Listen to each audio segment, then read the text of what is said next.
Bonjour et bienvenue dans La Manufacture de l'acteur, le podcast. Je suis Félix Philippard, comédien, improvisateur et formateur, et c'est moi qui présenterai cette émission. Vous vous demandez sans doute, mais qu'est-ce que c'est, La Manufacture de l'acteur ? Eh bien, La Manufacture, c'est une école professionnelle pour comédiens et comédiennes dans le 18e arrondissement de Paris. Et ce que vous écoutez, là, c'est le podcast pensé, créé et porté par nous, son équipe pédagogique. L'occasion pour nous de laisser la parole aux artisans de cette école, à celles et à ceux qui la font vivre et qui en sont les acteurs de tous les jours. Dans ce podcast, nous parlerons art du spectacle vivant, bien sûr, mais également pédagogie, transmission, ainsi que notre vision sur ce qu'est et doit être la formation de l'acteur en France. Nous y recevrons chaque épisode différents professeurs de notre école, qui parleront de leur point de vue, leurs attaches, et de ce qui leur tient particulièrement à cœur de transmettre à nos élèves. On y plaisantera, sans doute, on y digressera, parfois, mais surtout, nous essaierons de rester le plus vivant possible. Parce que c'est ça qu'on fait, du spectacle vivant. Alors il est hors de question de nous transformer en nature morte. Nous resterons donc vivants, et nous l'espérons, accessibles.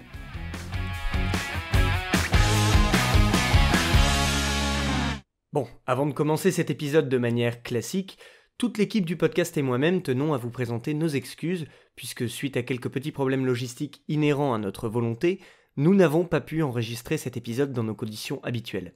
Par conséquent, la qualité du son de ce 4e numéro est un peu moins bonne que lors des 3 précédents, et nous nous en excusons.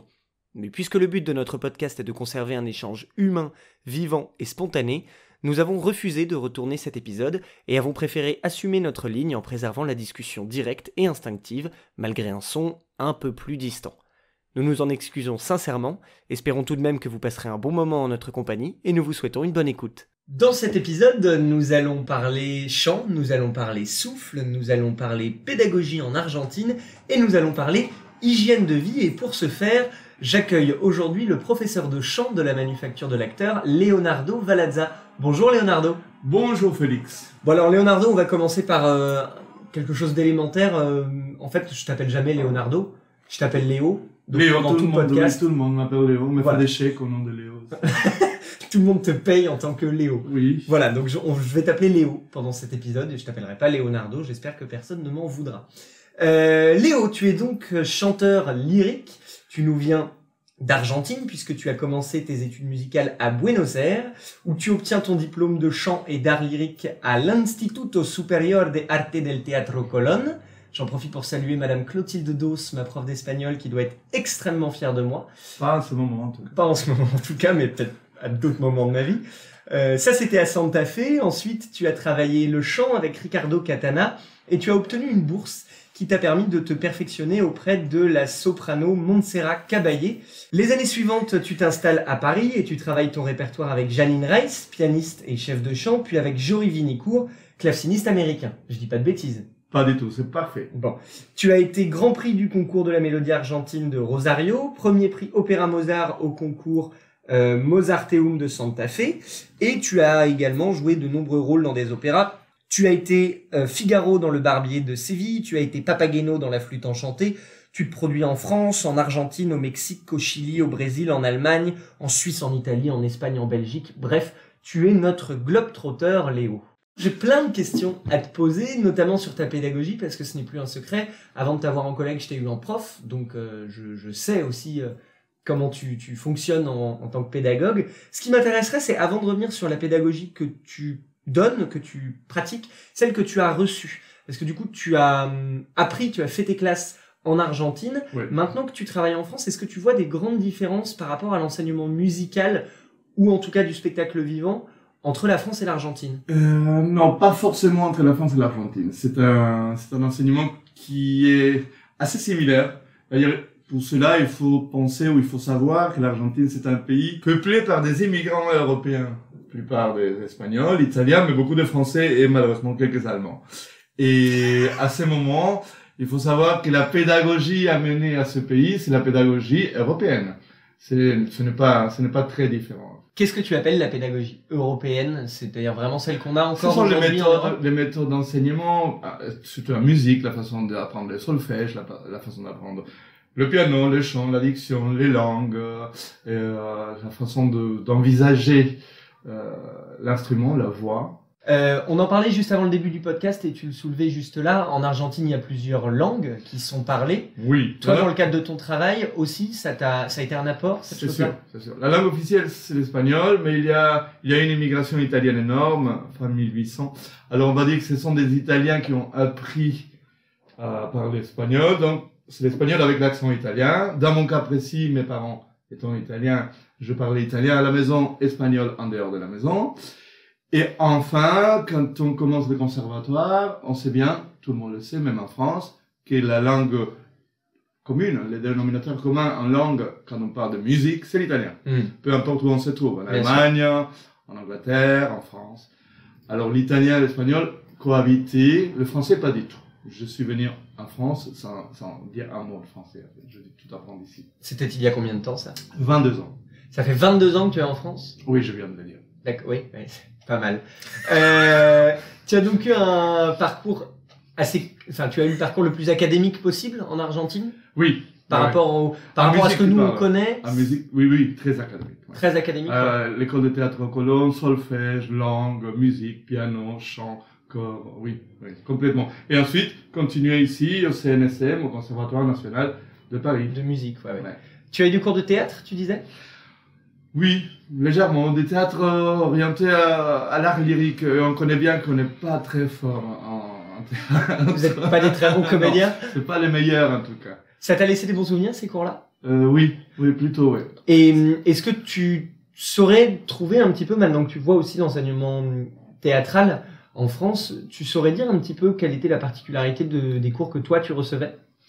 Où c'était très orienté à l'opéra, donc c'était du théâtre classique, on a travaillé que du classique en fait. Donc non, je ne connais pas bien le théâtre en France. D'accord. Tu as eu plusieurs prix dans ta carrière, Léo, et ça c'est quelque chose, en tout cas dans le milieu théâtral, il n'y a pas trop ça, il n'y a pas trop de prix de concours en fin de formation, de premier prix. Vraiment? Ah non, vraiment. Est-ce que c'est quelque chose qui est typique à la formation musicale partout dans le monde ou c'est typique à l'Argentine? Non, c'est que en musique. Tu sors de conservatoire, tu passes ton prix, tu as ton prix, l'unique chose à faire, c'est passer les concours pour avoir des prix. Et à partir de là, si tu as eu de bons prix, tu commences une carrière. Si tu n'as pas eu de prix, c'est plus difficile. Alors ça m'ouvre sur un sujet qui m'intéresse beaucoup, c'est le rapport un petit peu à la compétition dans ce milieu, parce que bon, c'est pas un secret, c'est un milieu, un secteur qui est compétitif. Il y a de la compétition, il y a des castings, il y a des auditions, il y a tout ça. Pour autant... Chez vous aussi, non? Ah mais bien sûr. Quand je dis c'est un milieu, je parle vraiment du milieu du spectacle vivant. La question, c'est que souvent on peut entendre des élèves ou des jeunes comédiens ou jeunes comédiennes qui pensent que c'est pas bon d'encourager ce système compétitif. Est-ce que tu as un avis là-dessus sur le fait justement dès la formation de mettre des prix, de mettre des classements d'élèves, etc. On n'a pas trop le choix, en tout cas en musique, sachant qu'en opéra, il va y avoir 150 chanteurs, dont 5 ce sont des solistes, avec une technique bien supérieure et bien plus difficile à ceux qui chantent dans les chœurs, qui doivent passer l'orchestre sans un micro. Bon, bref, c'est comme un sport de haut niveau. S'il n'y a pas de compétition, on ne peut pas arriver à faire ce spectacle. C'est la même chose que dire, il ne devrait pas avoir de la concurrence en tennis. Donc le tennis n'existe pas. Alors ce sont ceux les plus doués qui ont gagné à la place de concours des matchs ou des tournois et qui vont arriver à des grands slams. Un grand slam, c'est un opéra. Ouais, je suis bien d'accord. Mais c'est vrai que quand on voit, par exemple ici à la manufacture, au moment des examens, il n'y a pas de classement à la fin de ces examens, mais les élèves ont des notes. On les note à la fin de leurs examens, ils ont des bulletins, etc. Et déjà, ça fait une esclandre pas possible. Je comprends. Mais je comprends, l'examen, ouais, ça les met en compétition, mais ce qui est intéressant, qui se passe actuellement à l'école, par exemple, la comédie musicale à la manufacture. J'allais y venir. On organise des castings parce que dans une comédie musicale, tout comme dans un opéra, il y aura des rôles titres, il y aura des rôles joués, et c'est un entraînement pour eux. Savoir que dans la carrière, ils vont se confronter à cela toutes les semaines s'ils veulent. Un casting, préparé, voilà, une déception, un jugement. Qui n'est pas de leur fait en plus, qui n'est pas un jugement personnel, qui est un jugement sur un rendu artistique à un moment T, qui est le moment de l'audition, le moment du casting. Mais qui n'est pas, et c'est ça qui est difficile. Qui est bourré, j'aime pas ce mot, mais qui est rempli d'injustice. Mais c'est ça. Donc en fait c'est vraiment c'est pas un jugement de valeur et c'est peut-être ça qui est difficile à comprendre et c'est peut-être ça aussi ce sur quoi il faut mettre l'accent dans la pédagogie, c'est être capable de dire, quel que soit l'avis qu'on peut émettre sur ce qui se passe, c'est pas un jugement de valeur, c'est pas un jugement personnel, c'est un avis sur ce qui s'est passé à un moment T. Et une recherche, eux ils savent pas. On cherche exactement une personne avec cette voix, avec cette musicalité, blond peut-être, et ils savent pas tout cela. C'est ça, il y a beaucoup de critères, il y a la voix, il y a le physique, beaucoup de critères donc, qu'ils ignorent. Et souvent, on dit, mais j'ai très bien chanté, comment j'ai pas pu avoir ce rôle? Mais on cherchait pas ce profil. Voilà, on avait une cible différente. Et tout en sachant qu'il y aura une centaine de personnes qui chantent au même niveau que toi. Oui, voire qui sont en fait un peu les mêmes, parce qu'on arrive souvent en casting ou en audition en se disant je suis un peu unique, entre guillemets, c'est très arrogant, mais on a tendance un peu des fois à se dire ça. Puis on arrive le jour de l'audition et on se rend compte qu'il y en a 50 des comme nous, foutus pareil, la même taille, la même tête, la même voix. On fait, oh là là, je suis pas sorti. Tout à fait. Il y a toujours quelque chose d'unique, mais c'est difficile à montrer cela. Et tu passes des auditions, enfin, ou tu en passais en tant que candidat, mais aujourd'hui, peut-être tu en fais plus passer. Oui, je suis de l'autre côté maintenant. Et alors maintenant que tu es de l'autre côté, justement, quel est ton rapport aux postulants et aux postulantes, à celles et ceux qui viennent passer ces auditions? Parce que tu as été à leur place, tu sais ce que c'est. Qu'est-ce que tu regardes? C'est quoi la première chose que tu regardes chez quelqu'un qui vient passer une audition? Un chant? Oui, parce que cela me concerne. La première chose, c'est la posture, en fait, la position du corps. Ça en dit beaucoup, en fait, déjà. Si ça bouge, si ça compense avec des forces, s'il est bien ancré, s'il regarde en face, s'il est souriant, s'il a peur. Ce qui m'intéresse, Léo, c'est que, en t'écoutant parler là, mais, enfin, je le sais parce que je t'ai déjà écouté parler, mais t'es un technicien. Oui. C'est-à-dire que, pour moi, c'est l'équivalent en cuisine d'un grand chef. D'un meilleur ouvrier de France, ou d'Argentine. Non, mais effectivement, d'un cuisinier qui serait extrêmement technique. C'est-à-dire, l'outil technique prend autant de place que l'expression créative. Non, prend bien plus de place. C'est ce que je voulais te faire dire et je suis bien content. Le type technique est là, et une fois qu'il est parfait, l'expression se développe. C'est l'expression vient après. C'est la technique au service de l'expression. Sans la technique, on compense. Et on déguise l'expression avec tous les manques qu'on a techniques, on les déguise, on dit, mais non, l'expression commence, naît quand la technique est parfaitement maîtrisée. Sans la technique, on compense. Je suis content d'avoir cette discussion avec toi, Léo, parce que c'est un vrai sujet. J'ai la sensation que, au sein de la manufacture de l'acteur, l'équipe pédagogique, on est plutôt des techniciennes et des techniciens, effectivement. J'ai la sensation qu'on met effectivement aussi beaucoup l'accent sur l'outil technique. Il y a un vrai débat, et je l'ai eu avec certains élèves ou anciens élèves, oui, mais est-ce que l'outil technique passe avant ou après l'expression? C'est une vraie question. Toi, ton avis, c'est que la technique passe avant? Oui, la technique passe avant. L'expression se véhicule quand on est libre de tout, en fait, quand on est libre des tensions, quand on est libre des forces. Quand le corps maîtrise la technique, l'expression commence. À partir de là, on peut exprimer quelque chose. Si on exprime pour compenser une manque technique, ce n'est pas vraiment de l'expression. La technique, elle s'acquiert, elle se travaille au fur et à mesure des formations, tous les jours. Et ça m'amène sur un point important sur lequel je veux te faire parler. Comment on travaille cette technique? En tout cas, toi, en chant, c'est de la technique vocale, donc c'est aussi de la technique de souffle, de la technique de posture, etc. Comment tu travailles ça, toi? C'est un ensemble de choses, oui. La première chose, les sensations proprioceptives dont je parle beaucoup. Le corps, l'instrument pour nous, chanteurs, pour les comédiens aussi, bien sûr, c'est le corps. Donc, il faut travailler le corps, les sensations internes, la détente, la maîtrise du souffle, les gammes, l'extension vocale, la sonorité, la brillance, l'intensité, bref. C'est complexe, donc ça se travaille au moins 1 heure par jour, au moins quand on est à un conservatoire, 4 heures par jour évidemment, pendant une bonne dizaine d'années, et ensuite tu peux commencer à exprimer quelque chose. Cet outil technique, il se travaille, et je pense que je peux le révéler sans révéler quoi que ce soit de ta vie privée, Léo, mais tu es sportif, Oui, ça c'est moi. Tu fais... Quel modeste. Tu fais attention à toi et tu as une bonne hygiène de vie. C'est quelque chose sur lequel je voudrais qu'on échange, toi et moi.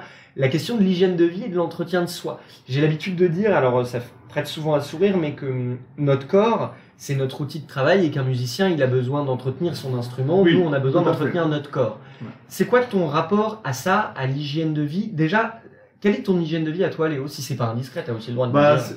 Le problème, c'est que la question est difficile à répondre parce qu'il faut répondre dans un mot, il n'y a pas une hygiène.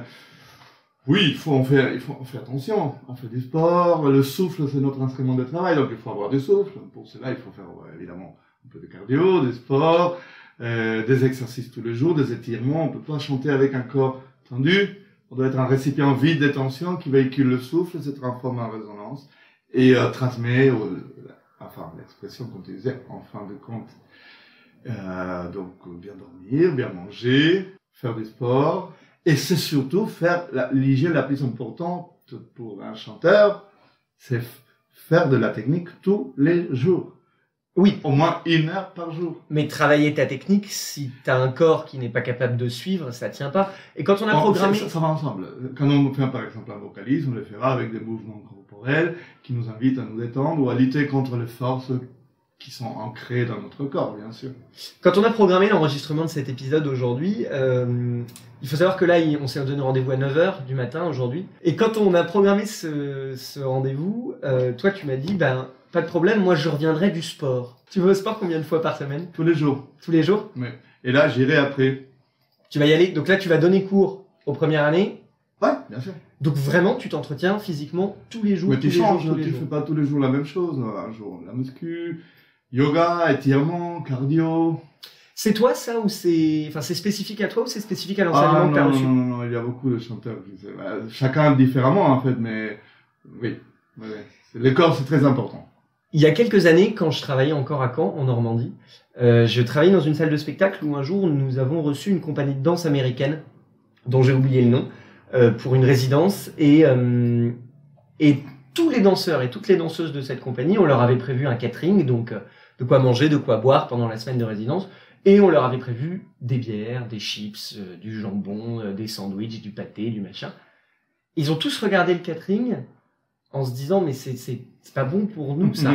Et en fait on s'est vraiment retrouvés. Ils étaient en résidence en même temps. Bien sûr ils étaient en résidence, mais on s'est quand même tous un peu retrouvés, toutes et tous retrouvés culpabilisés de se dire ils ont une hygiène de vie irréprochable, nous on clope, on boit, on se couche tard. Pendant la résidence c'est normal. Quand tu travailles de temps en temps tu peux faire mener une vie un peu plus épicurienne.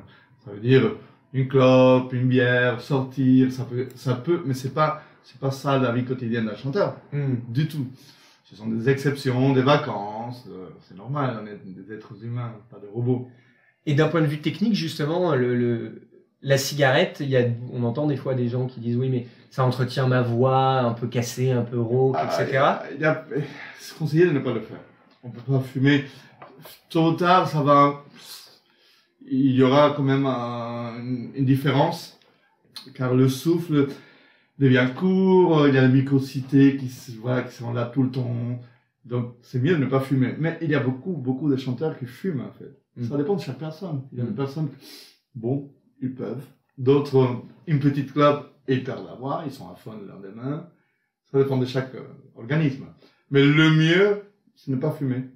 Et toujours sur ça, alors je précise qu'on est sponsorisé par aucun ministère de la Santé, je le précise quand même, mais on sait que dans notre milieu, on a un rythme de vie qui est quand même un peu particulier, parce que quand on part en tournée, on peut être fatigué, on se couche tard, ce sont sur des horaires un peu spéciaux. Comment tu concilies ça avec justement une bonne hygiène de vie? Parce que tu dis bien dormir, etc. Mais quand on rentre du boulot à 1h30, 2h du matin, comment on fait? Comment on allie ça? Ces jours-là, tu dormiras un peu moins, mais c'est pas tous les jours qu'on rentre à 1h30. Si c'est tous les jours parce que tu es en spectacle ou en tournée, dans ce cas-là, tu feras ton sport un peu plus tard, mais tu essayeras de dormir 8 heures. 8 heures, c'est bien. 7 heures aussi, pas moins. On les voit tout de suite dans la voix, le lendemain. On n'a pas le souffle. On est fatigué. Et ce qui se passe quand on est fatigué, nous, chanteurs, on doit compenser car on doit finalement chanter tout de même. Alors tu vas forcer. Tu vas utiliser des muscles qui ne sont pas concernés pour que la voix puisse sortir. Tout ça parce que tu as mal dormi. Et à ton avis, moi j'ai dormi combien de temps cette nuit? Vu ma voix? Non, la voix, non, les cernes, je dirais 4 heures. Gagné. Tu parlais justement de s'abîmer la voix. Oui. On le sait dans notre milieu, que ce soit des chanteurs, des chanteuses, mais aussi des comédiens et des comédiennes, c'est une crainte de monter sur scène avec la voix abîmée. Comment on pallie à ça? Est-ce qu'on peut l'anticiper? Et une fois que c'est là, une fois qu'on a la voix cassée, éteinte, qu'est-ce qu'on fait? Alors, oui, c'est une bonne question. Il y a des signes quand même. En général, c'est des manques de technique. C'est pour ça qu'on est à fond, par exemple, on s'abîme la voix. D'abord, il y a une fatigue. Premier signe. Tu peux faire attention à ça ou dire « Oh non, je continue à crier ». Alors, ou de crier, peu importe. Si tu as une petite fatigue, 24 heures de repos, et c'est bon, c'est disparu. Si tu as une petite fatigue et tu continues à utiliser ta voix forcée, il y aura ensuite une grosse fatigue ou un hiatus, un petit souffle d'air, des mucosités qui sont tout le temps là, la voix qui dit parfois comme ça, et qui s'en va. Mais tu vois pas ORL, non, je joue tous les jours, j'ai pas le temps. Donc tu continues. Il y aura un nodule, un édème, une extension de voix. Et là, à ce moment-là, ce sont des réhabilitations, des rééducations qui peuvent être très longues, parfois 1 année, 2 années. Donc, mais tu as quand même des signes avant. Si tu t'écoutes, tu écoutes ton corps, tu arrêtes tout, et tu travailles la technique. Normalement, avec une bonne technique, tu devrais pouvoir chanter ou parler fort pendant longtemps, sans que la voix s'abîme. C'est un tout petit peu pour la raison pour laquelle je suis là, dans cette école. Justement, j'y viens. Au sein de la manufacture de l'acteur, alors, si je dis pas de bêtises, tu y enseignes depuis l'ouverture de l'école? À peu près, oui. Ouais. Ouais, donc ça fait 8 ans, 8, 9 ans? C'est ça. 10 ans? 11 ans. Ça fait 11 ans maintenant que tu enseignes à la manufacture de l'acteur. à la manufacture depuis la création. Oui, c'est ça. Je pensais qu'à l'école, courtement. Non. La manufacture depuis la première promo, oui. Depuis l'ouverture. Tu as cours avec les 3e années en début d'année et tu as cours avec les premières et les 2e années 2 heures par semaine pendant toute l'année, plus toute la période sur le travail de la comédie musicale. Oui, on monte une comédie musicale avec les 3 promotions. Et sur la première et la 2e année, comment tu construis ton parcours pédagogique? C'est-à-dire, qu'est-ce que tu leur fais travailler aux élèves? C'est quoi la différence entre la première et la 2e année? Est-ce que ce sont des points de vue techniques? Est-ce que ce sont des points de vue individuels? Oui, beaucoup de techniques. On travaille, je reviens, on travaille le corps, la détente corporelle, la prise de conscience des sensations proprioceptives, de la résonance de la voix, les endroits où se place la voix, le contrôle du souffle. En chantant déjà, en faisant des exercices techniques, bien sûr, beaucoup. Et en chantant. Quand on chante, la voix se place dans un endroit où elle est, on va dire, sauvegardée justement de la force, de tension, de problèmes. La différence entre la première, 2e et 3e année, c'est la qualité. On va plus loin dans les sensations. On peaufine les sensations. On fait des exercices qui vont encore plus loin pour avoir une technique un peu plus assurée. Tu privilégies le travail collectif en cours. Mais ce qui est assez impressionnant, c'est que tu fais pas trop de passages en individuel dans tes cours de chant. En tout cas, à mon époque, quand moi je t'avais en prof, ça a peut-être changé aujourd'hui, mais tu faisais pas trop de passages en individuel, c'était souvent du chant collectif. Pour autant, tu connais la tessiture de tous tes élèves, oui. Tu es capable de les replacer très facilement directement à l'oreille, et tu es capable de très facilement dire à un tel, tu vas prendre telle voix, tu vas monter sur telle mélodie, oui, etc. Les premières cours, je les entends, je passe à côté, je me rends compte un tout petit peu le registre. On fait des exercices, un duo, un trio, un quatuor. Ça me permet aussi d'écouter un peu plus chaque voix. Mais depuis quelques années, je laisse le choix, si les élèves ou certains élèves veulent chanter un morceau, un bout d'un morceau tout seul, ils sont les bienvenus. La semaine dernière, il y a eu déjà quelqu'un qui est venu avec sa guitare. Ça permet aussi, pour eux, de se confronter à cet exercice si difficile, qui chantait tout seul devant d'autres personnes. À plus forte raison que nos élèves, ils sont là pour une formation sur le métier de comédien et de comédienne. Je vais te poser la même question que celle que j'ai posée à Camille Lélu, la prof de danse, sur le tout premier épisode de ce podcast. On pourrait naïvement se dire à quoi ça sert d'avoir des cours de chant dans une école qui va former des comédiens et des comédiennes. Si tu devais répondre à cette question à quelqu'un qui te la pose en soirée, qu'est-ce que tu répondrais? Le chant, c'est la discipline qui développe, la discipline, et surtout le chant lyrique en plus, la discipline qui développe à la perfection, jusque-là, la technique de la voix. La voix, c'est un instrument qu'utilise un comédien. Donc, on apprend à un comédien la technique ultime, la technique la plus complète de la voix, de son instrument. Ensuite, à lui de l'adapter soit à une comédie musicale, soit à du théâtre chanté, à du théâtre classique, où il faut déclamer, projeter, ou bien du théâtre tout court, du cinéma, peu importe. Mais en tout cas, ça sera toujours la voix. Et si on connaît une discipline qui travaille la voix depuis des années, avec des traditions, des enseignements, plus la médecine qui s'est mise dedans, les phoniatres, les ERL, blablabla, et on peut l'appliquer, pourquoi pas ne pas l'enseigner en fait aux comédiens. Et je vais te poser la question inverse. Tu disais tout à l'heure qu'en Argentine, tu avais le sentiment que c'était pas des très bons acteurs et des très bonnes actrices. C'est ce que tu as dit en début de podcast. Est-ce que ça te semble important aussi dans la formation de chanteurs et de chanteuses d'avoir des cours d'expression dramatique? Mais oui. Ça a beaucoup changé. Et quand j'étais élève, c'était différent. Les profs de théâtre, les cours de théâtre, c'était différent aussi. Maintenant, ça évolue. C'était différent à l'époque, par exemple, Pavarotti ou Montserrat Caballé, qui a été une de mes profs. En fait. Là, les chanteurs, ils bougeaient pas. Ils étaient là, ils faisaient un geste avec la main. C'était la voix qui intéressait, c'est tout. En opéra, en tout cas. Et on pardonnait cette manque d'expression théâtrale. Aujourd'hui, non. Il y a tellement de concurrence. On a aussi les bons comédiens. En plus, comme tu as dit au début, il y a 300 personnes qui chantent comme toi, mais en plus, il y a certains qui sont des bons comédiens et d'autres pas bons comédiens. Alors, on n'hésite pas, on prend les bons comédiens. Donc, ça évolue aussi. Ils deviennent de mieux en mieux. Des acteurs, en fait, des comédiens qui chantent. Tu parlais de Montserrat Caballé, qui a donc été ta prof, oui. Qui est une soprane espagnole, hein, si je dis pas de bêtises. Qui était une soprane espagnole. Elle est toujours. Oui. Elle a fait alors dans le rap biz, on appellerait ça un featuring. Elle a fait un featuring avec Johnny Hallyday sur Chanter pour ceux de Michel Berger.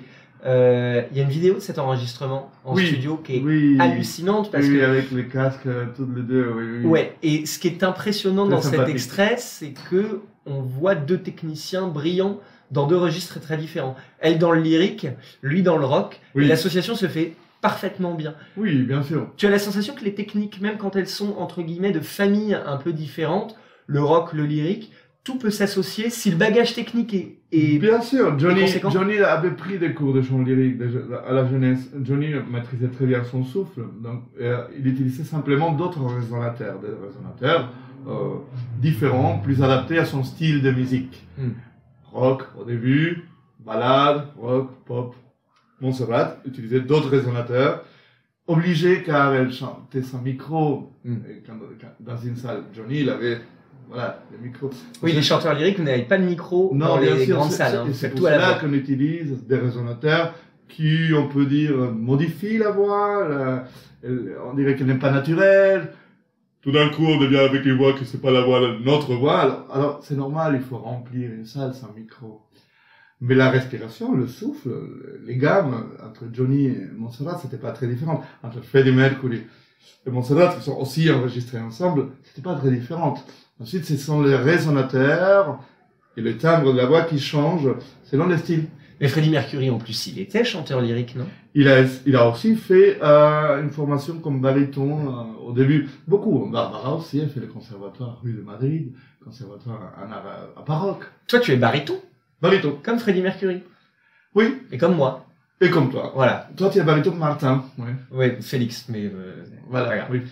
Tu parlais de résonateurs, je le précise peut-être juste, les résonateurs, c'est pas un système de micro, c'est pas un système industriel. Est-ce que tu pourrais nous expliquer en 2 mots ce que sont les résonateurs dont tu parlais?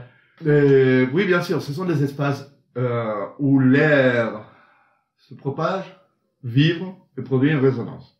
Donc, dans un violon, une guitare, ce sera l'espace vide de la guitare. Dans la caisse de résonance. C'est le résonateur de la guitare. Alors, si tu remplis la guitare de sable, elle ne sonne plus.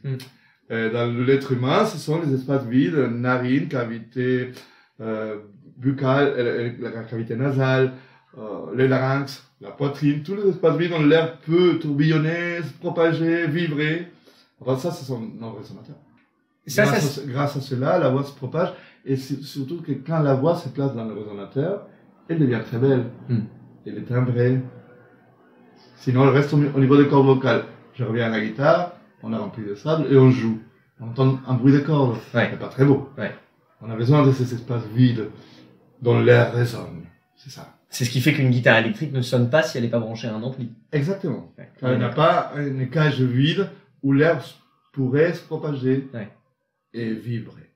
Les résonateurs, ils se développent, ça se travaille, enfin, je veux dire, ça augmente. Complètement. Ouais. Oui, ça se travaille. Ah oui, bien sûr. Ça se travaille, ça se découvre, ça se travaille, ça se maîtrise. On arrive à les bouger. Et c'est là la proprioception. On prend conscience où ils se trouvent, comment les bouger, comment les agrandir, dans quelle note, quelle sensation on a. Et on s'en sert pour ensuite exprimer un sentiment. Alors, dans la comédie musicale que vous allez monter avec les élèves de la Manuf et avec Camille Lélu en danse et Clémence Carayol en mise en scène, vous allez donc monter Sister Act. Sister Act, c'est du gospel. Donc, c'est entre le jazz et le rock. Hein. Oui, exact. Comment, toi, en tant que chanteur lyrique, tu vas amener les élèves à ce style-là qui est très précis, qui est très marqué? Comment tu les amènes à travailler ça? Comment tu gères l'individu dans le collectif aussi? Ça m'intéresse. Et en fait, on travaille, au début de l'année, on a travaillé la partie musicale. On fait tout simplement la partie solfège, rythmique, corps, voix, pour que la partition soit, on travaille toujours sur partition, soit parfaitement maîtrisée. Et ensuite, on commence à chercher les couleurs de la voix. Et les couleurs de la voix, on revient, ce sont les résonateurs qu'on utilise. Quel type de résonateur et quelle façon de chanter pour que notre voix, notre art, se ressemble à du gospel plus qu'à du lyrique, ou à du rock, ou à de la chanson, en fait. Donc ça, on le fait à chaque cours. Tu disais que tu travaillais toujours sur partition. Toujours. Tu demandes à tes élèves d'avoir une connaissance musicale? Tu obliges? Oui, bien sûr. Donc maintenant, les élèves de la manufacture, ils savent lire la musique, ils savent lire une partition. Ils apprennent. Ils apprennent. Il y a certains qui ne savent pas du tout, donc ils disent mais à quoi ça sert? Et à la fin du cours, à la fin de l'année, ils disent on n'a pas de partition pour ça? Car on commence au début à voir qu'il y a des notes qui montent, d'autres qui descendent. Ensuite, on commence à dire une blanche dure plus qu'une grosse. Ensuite, on comprend un peu plus. Et enfin, on a besoin. C'est génial parce que je me rappelle en conservatoire, les cours de solfège, c'était d'année, quoi. Enfin, ça tannait tout le monde d'y aller. On ne prend pas comme ça.